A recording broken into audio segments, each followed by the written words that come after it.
놀이공원이 근대화의 산물이다. 네. 예, 그러니까 뭐라고 할까요? 완전히 오락을 위한 공간으로서 만들어낸 거죠. 전근대 사회에서는 사실은 네. 노동과 어떤 휴식 시간이 네. 완벽하게 분리가 되지 않잖아요. 네. 그다음에 출퇴근이라는 것도 생긴 개념 자체가 과거에는 자기의 직업이 자기 집 근처에서 하거나 집에서 하거나 이랬단 말이에요. 그런 상황에서 대중교통수단이 발달하거나 여러 가지 많은 것이 있어서 비로소 일터와 집이 분리가 되기 시작하는 거거든요. 이게 굉장히 근대적인 개념에서의 어떤 직업 같은 것일 거고요. 그런 오락을 위한 시간과 공간을 특정한 가족 단위로 가서 즐길 수 있다는 것 자체가 그것을 즐길 수 있을 만한 경제적인 토대를 가진 중산층의 탄생이 가능해야 되는 것이고 과학을 이용해서 사람을 어뮤즈한다라는 것 자체가 되게 재미난 발상인 것 같아요. 처음에는 예를 들어서 회전목마도 직접 많이 끌었거든요. 아, 진짜요? 네, 동력 같은 것들을 진짜 회전 목마네요. 네, 말 이렇게 끈 같은 거를 이용을 해서 이렇게 회전목마를 움직이게 했단 말이에요. 굉장히 오래된 거죠. 그러니까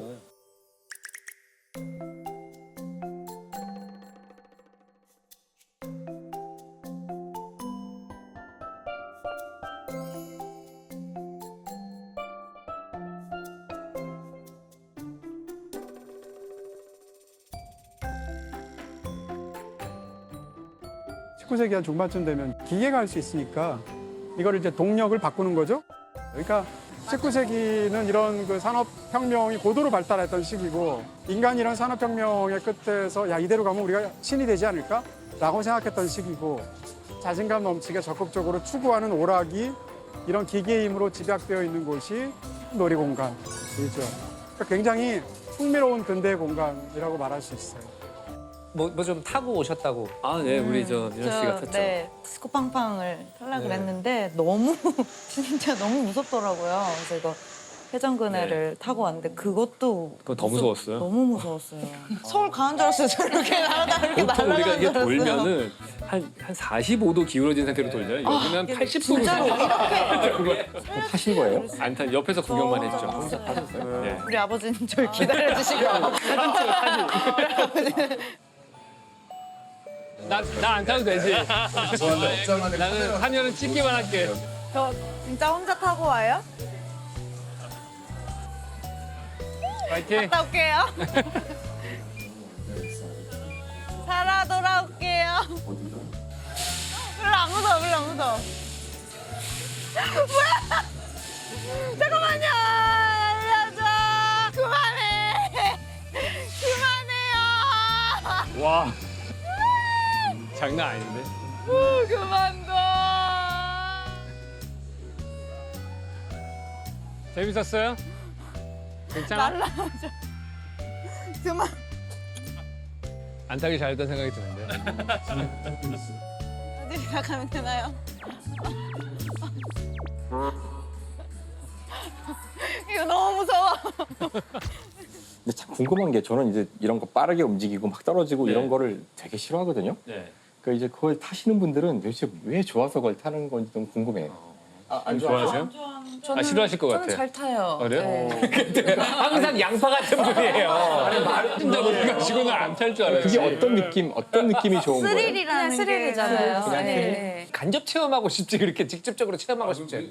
저는 그게 일종의 간접 체험이라고 생각할 수 있는데요. 우리가 진짜로 높은 데에 올라가서 안전장치 없이 떨어진다는 거는 완전히 공포잖아요. 근데 그렇죠. 안전장치가 있고 이게 떨어지지만 나는 여전히 안전한 거잖아요. 그렇죠, 그렇죠. 그 우주 정거장에 있는 우주 비행사가 우주 비행사에 관련된 노래를 가지고 뮤직비디오를 만들었는데 네. 노래 가사는 우주 비행사가 지구를 떠나서 가고 있는데 점점 교신이 끊기는 내용의 노래예요. 그거를 우주 정거장에 있는 우주 비행사 그 노래를 계속 부르면서 뮤직비디오를 만든다는 게 메이저 톰 그 노래인가? 네, 맞아요. 근데 그거를 왜 할까? 여전히 나는 사실은 절대적으로 안전하다는 거 알고 있잖아요. 거기서 오는 그 일종의 거리감이 더 안정감을 주는 면이 있다고 하더라고요.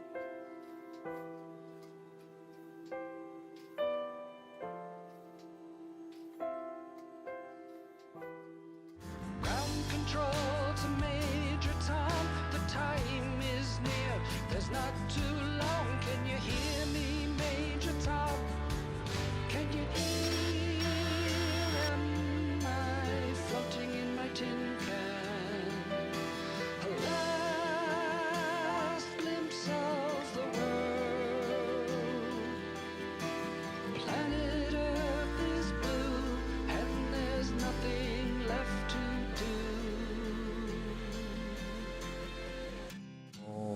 그 사실 이제 아까 저 우리 뭐 유원지 얘기만 하고 그랬지만 각자 이제 어렸을 때 갔던 유원지들 있잖아요. 부곡 하와이를 간 사람도 있고. 부곡 하와이야. 부곡 하와이라고. 30년 만에 듣는 얘기는. 부곡 하와이. 나름 유명한 그 워터파크 실내 워터파크. 그 부의 상징이지. 거기까지 갔다는 얘기. 그때는 이제 실제로 하와이를 갈 수 난 사람은 거의 없었고 여행 자유라도 안 됐던 시절이니까. 지난 1979년에 문을 연 경남 창녕 부곡 하와이. 축구장 60여 개 면적에 각종 온천욕장과 당시 국내에서 보기 드문 극장식 공연장, 워터파크 시설을 갖춘 최고의 관광지였습니다. 당시 신혼여행과 수학여행의 필수 코스가 되기도 했습니다. 우리 세대는 최고의 놀이동산은 롯월드였던 것 같아요. 롯데는 나중에 만들어진. 80년대 때 88년도에 우리 대학교 1학년 때부터 가기 시작했거든요. 그런가요?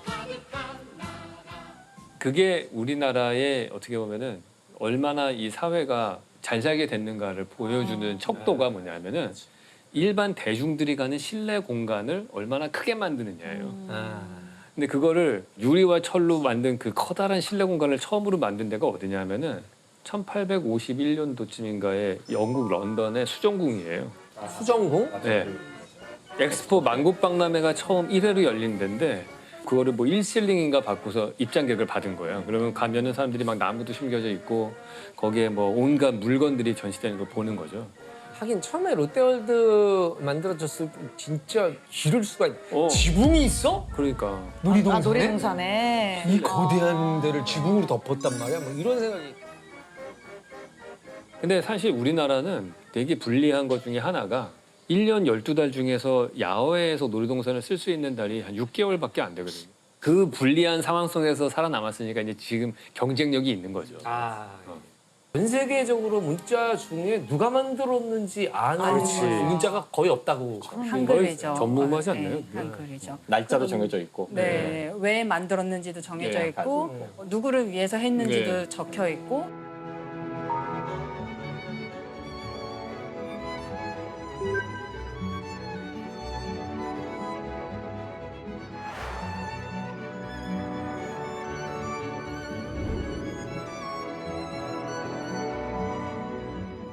우리가 배울 때는 집현전 학자와 세종대왕이 만들었다고 얘기를 하는데 네.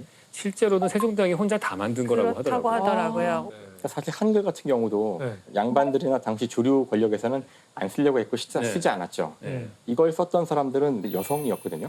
그래서 우리는 사실 그 조선시대의 여성들한테 참 감사해야 되는데 그들이 한글 가지고 글을 쓰고 편지를 쓰고 소설을 쓰고 그 명이 끊기지 않고 와서 다행히도 20세기까지 와서 우리한테 넘겨줬기 때문에 그렇지 않았으면 아마 우린 지금 수업 시간에 세종대왕이라는 분이 한글을 만든 적이 있는데 우리는 그걸 지금 쓰지 않는다. 이렇게 배울지도 모르는데 사실 우리가 그 여성에게 정말 감사해야 돼요. 조선시대 여성들한테.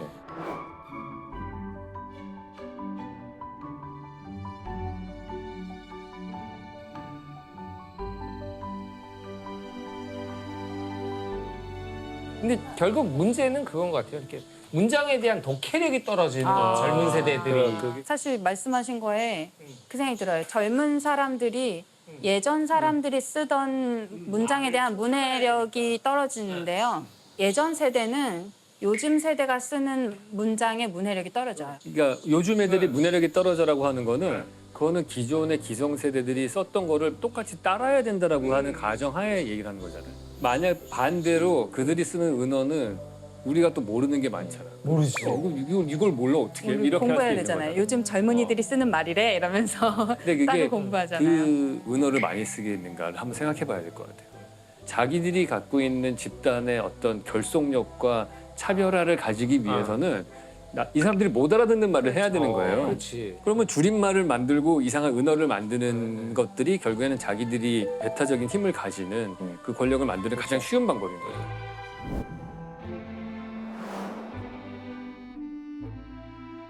그러니까 이제 문자가 중요한 게 모든 세상을 바라보는 시각은 사실 문자 체계에 크게 영향을 받는다는 생각은 들어요.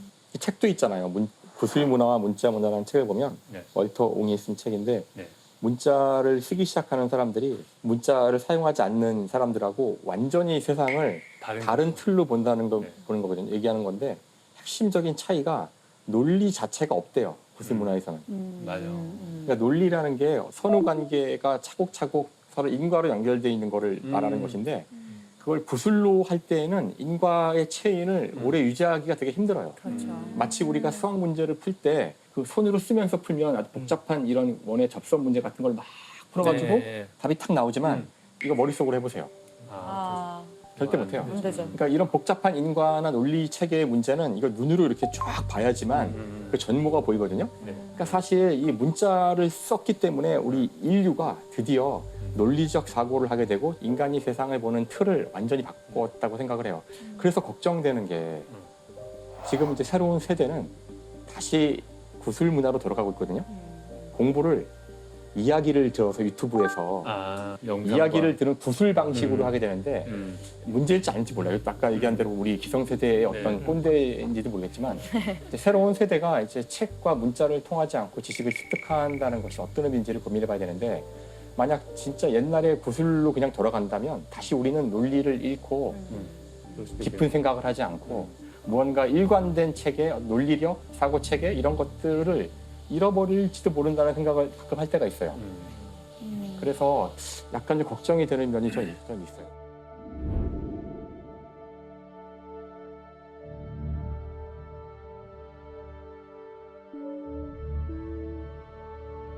요즘에 같은 챗 GPT 같은 걸 보면 대화로 이제 지식을 습득하게 네. 되잖아요. 네. 그러면서 보이지 않게 이제 인공지능의 영향을 받고 우리의 지성이 인공지능하고 싱크로가 점점 되다 보면은 결국에 가서는 대답하는 인공지능도 하나의 개체일 거 아닙니까? 그러면 전 세계 모든 사람들의 생각이 점점 가지고 비슷해지면서 뭔가 안 좋은 방향으로 갈 수도 있죠. 뭐 인간과 그 인공지능이 결합된 형태가 되겠죠. 보통은 그렇거든요. 사실 개미 같은 거는 네. 서로 다른 다 개체지만 모두 DNA가 거의 같은 놈들이거든요. 네. 그래서 겉으로 보기에는 수천 마리가 있는 것 같지만 사실은 하나의 개체나 다름없이 이제 움직여요. 굉장히 강력한 사회를 갖고 있는 거죠. 인간은 다 따로따로 되어 있지만 이제 우리 대신 이제 아까 문화와 문자 이런 걸 이용해서 우리 싱크로를 어느 정도 하는 사회를 만들었는데 이제 인공지능을 통해서 진짜로 우리가 완전히 완벽한 싱크가 돼서 하나로 움직이면 일단은 굉장히 강력할 수는 있어요. 그런 어떤 국가나 어떤 사회가 나왔을 때 다른 데를 쓸어버릴 수 있을 것 같거든요. 근데 이제 그렇게 하나로 통일이 되면은 세상이 딱 한 번 바뀌었을 때 한 방에 한 방에 당하는 거죠. 다 갈 수 있잖아요. 당하는 거죠. 그러니까 그런 제국들이 만들어진다고 하더라도 언젠가는 한 번 다 가서 다시 시작할 수도 있잖아요. 네. 수준 원점이라는 게 일단 그런 말 자체도 처음 들어봤고. 수준 원점이 뭘까요? 이 수준 원점이 상당히 정말 심오하고 아름다운 건데 사실 물리라는 학문이 수학을 사용하잖아요. 네. 왜 그럴까요? 자, 물리는 원래 그 사물의 이치를 다루는 학문이니까 우리 주변에 있는 이 수많은 사물들을 다루는 건데 도대체 사물과 숫자가 왜 상관이 있을까? 왜 사물을 다루는데 숫자? 객관화시키기 위해서. 그러니까 그게 왜 객관화가 되죠, 근데? 여기 물체가 있는데 이게 왜 숫자가 되냐고요. 그게 바로 그 놀라운 좌표계의 마술이거든요. 이 물체는 그냥 물체고 시공간상에 그냥 위치하는 건데 우리가 이걸 숫자로 바꿀 수 있어요. 여기 이 물체의 3차원 공간상에서의 위치를 기술하는 X, Y, Z 좌표를 쓰면 이제 우리는 오로지 이 점만 가지고서 이 운동을 다 기술할 수 있거든요.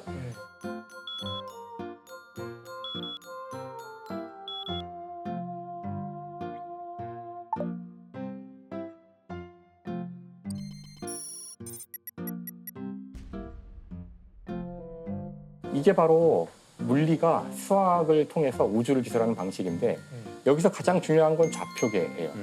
여기에 숫자를 부여하는 거죠. 근데 좌표계를 만들려면 두 가지가 필요한데 하나는 원점이 있어야 되고 또 다른 하나는 이 좌표계에서 기준이 되는 어떤 그 단위를 하나 설정해야 돼요. 기준 크기. 그래서 이 두 가지가 설정되고 나면은 그 다음부터는 자동으로 우주가 숫자로 바뀌기 시작해요. 바뀌어요. 심오하네. 그렇죠. 얼마나 심오해. 심오하네.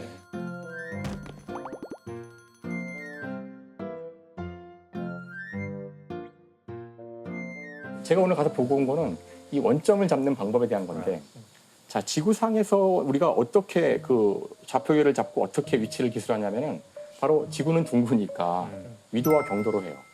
그래서 위도는 기준점이 적도거든요. 적도가 0이고 적도에서부터 올라감에 따라 각도로 점점점 숫자가 바뀌어서 90도까지 가죠. 그다음에 이제 경도를 사용하는데 이 항상 재밌는 건 이 기준이나 원점은 지멋대로 할 수 있어요. 이건 우주와 상관없이 인간이 만들어 놓은 수학적 체계라서.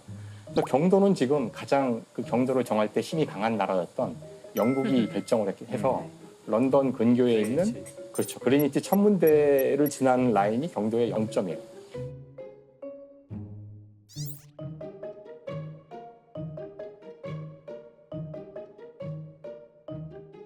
현재 우리의 경도 의도가 궁금하신 분들은 이 맵을 띄워서 네. 현재 우리 위치를 이렇게 딱 찍으면 안 나오나 안 보지? 나오나 보다. 잘못했네. 왜 안 나오냐? 지금 여기 인터넷이 조금 안 좋더라고요.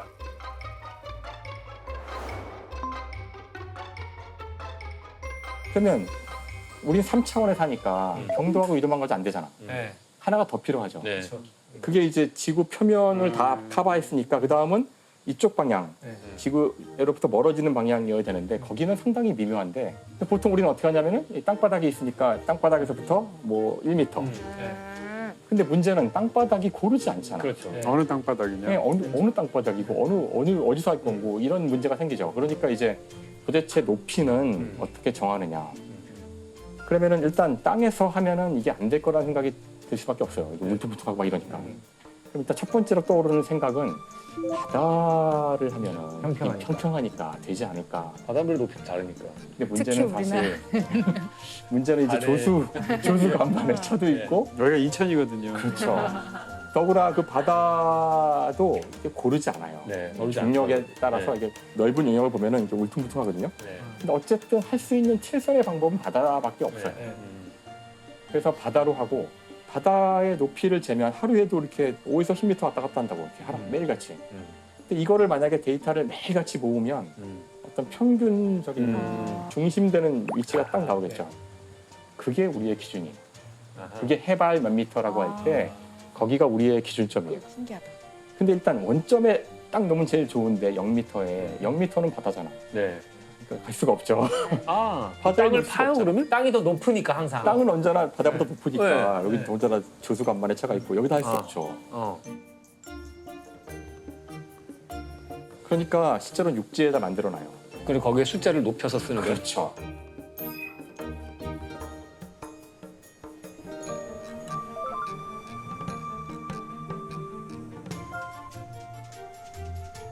각 나라에 하나예요, 그게? 나라마다 틀려요. 나라는 여러 개가 있는 것도 있고. 그 워낙 큰 나라들은 여기저기 잡아야 되고요. 근데 우리도 원래는 하나인데 실용적인 이유 때문에 제주도랑 울릉도, 독도에 따로따로 있어요. 근데 원칙은 하나고 그 하나가 인천 앞바다가 기준이고 아, 그거의 높이를 붙잡아서 이게 우리의 기준이라고 딱 적어놓은 데가 우리가 오늘 갔다 온 수준. 전국에 딱 하나 있는 거예요. 그렇죠. 네. 거기서부터 출발한 거예요. 모든 우리나라에서 정한 거기 높이를 가면 우와. 눈급이 딱 있는데 아, 십자로 딱 돼 있죠 이렇게. 십자로 딱 돼 있고 화살표가 딱 가리키고 있어요. 26점 몇 미터. 그렇죠. 자, 이쪽인가?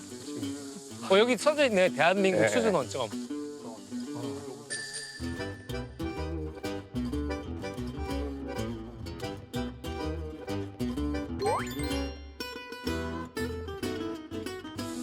아 보여요 지금. 어? 보여요 보여. 보인다고? 네, 저거예요? 네 이거네요. 어? 이거예요. 이거라고? 약간 이 첨성대 비스커리한 느낌은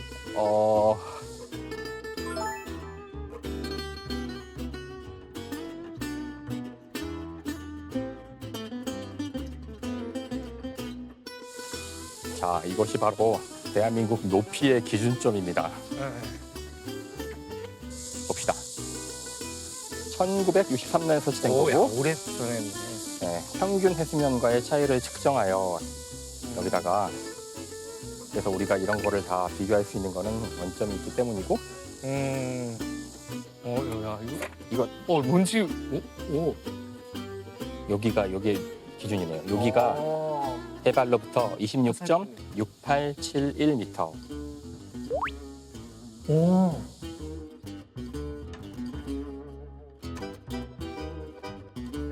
야 신기하긴 신기하다. 이게 기준이야. 그러니까 여기서 26.8671m 내려가면 거기가 해발이라는 거. 해발이죠. 바닷물이 있다는 뜻인데 인천 바다.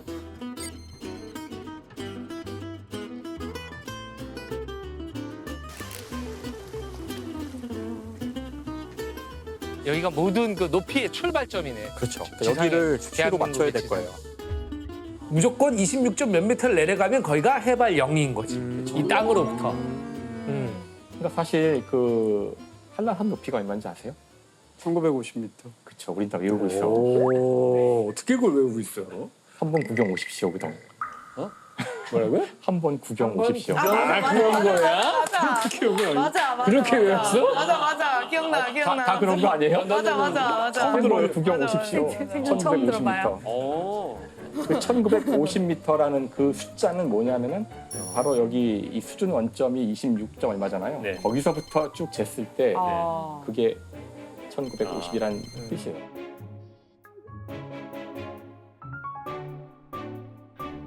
근데 사실 실제로는 높이를 잴 때마다 여기서부터 이렇게 재서 글로 가는 게 네. 너무나 어리석잖아요. 네.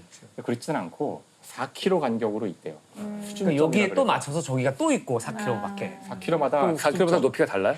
아니 그러니까 4km마다 거기 높이가 써 있어요. 아, 써 있어. 네, 거기 맞게. 그래서 그 수준점이라 그래서 내가 측량을 하고 싶다 그러면은 이 수준 원점까지 올 필요 없이 자기 동네에 가장 가까운 수준 원점을 찾아서 재면 돼요. 거기 지도에 나와 있는데 진짜 몇천 엄청 개 많아요? 이렇게 돼 아, 있고. 그래요?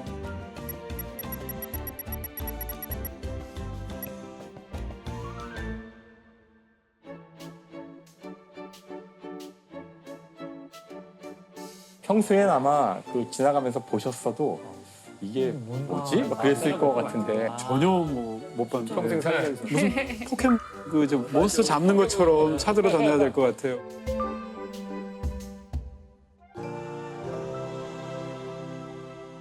심정희 박사님 혹시 우주에서의 측량 뭐 이런 기준 같은 것도 있나요? 여기 수준 원점처럼? 과거에는 밤하늘에 있는 별들은 다 천구라는 가상의 구에 박혀 있다고 봤어요.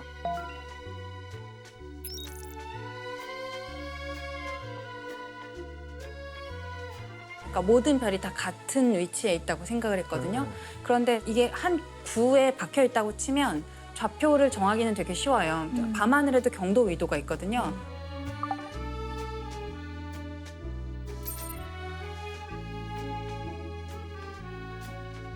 그것도 전 세계 공통이에요. 네, 그건 전 세계 공통이에요. 우리가 우주를 기술하는 것은 전 세계 공통인데 문제는 우주도 3차원이잖아요. 네. 얘가 하나의 구가 아니라 어떤 별은 가까이 있고 어떤 별은 멀리 있잖아요. 그런 것들을 이제 그 별에서 오는 분광선을 보고 이 별에서 오는 분광선이 원래 이 위치에 이 라인이 있어야 되는데 뒤에 있느냐 앞에 있느냐를 보고 거리를 잴 수 있어요.